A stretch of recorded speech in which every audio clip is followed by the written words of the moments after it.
जदिओ देश में बासगृह मूल्य दिनकू दिन आकाश छुआ होबार लगी तथापि 3 और 4 बीएचके आपार्टमेंट घर क्रेता संप्रति प्रथम पसंद पलटि। यह आपार्टमेंटर घरगुड़िक 2 बीएचके घर तुलन में बड़ और महंगा।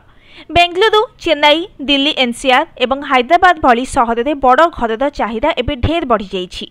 नाइट फ्रांक पक्षर निकट में प्रकाशित एक रिपोर्ट रे 2024 वर्षर प्रथमार्ध में भारत में 1,73,241 घर बिक्री होइथिला।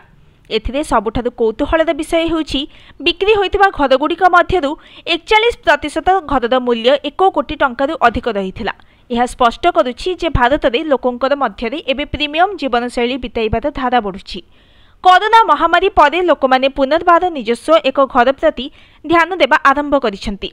हठात लोकंक मध्यरे अधिक स्थानर चाहिदा एवं उच्च मानर सुविधा रहिबा केवल विलासपूर्णता नुहे बरं एक आवश्यकता पलटि जाइछि।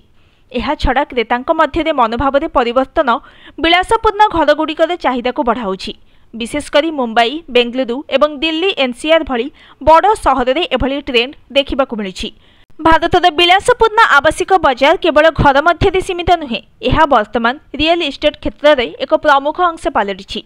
सुदृढ़ बिक्री आकलन, क्रेता पसंद और एचआरआई प्रभाव सहित विलासपूर्णता भारतीय रियल इस्टेट बजार में एक गुरुत्वपूर्ण भूमिका ग्रहण करने को जाउछि। एही बढ़ुवा धारा दर्शाऊछि जे विलासपूर्ण घर क्रय आगामी वर्ष में रियल इस्टेट क्षेत्र में विस्तार एक गुरुत्वपूर्ण अभिवृद्धिकारी भाव में प्रमाणित होगाकू जाउछि। विलासपूर्ण घर किणवारे भारतर अभिवृद्धि केवल एक अस्थायी धारा नुहे, यह प्रीमियम लाइफ आड़क एक पदक्षेप को प्रतिफलित करुछि। Bureau report, news today.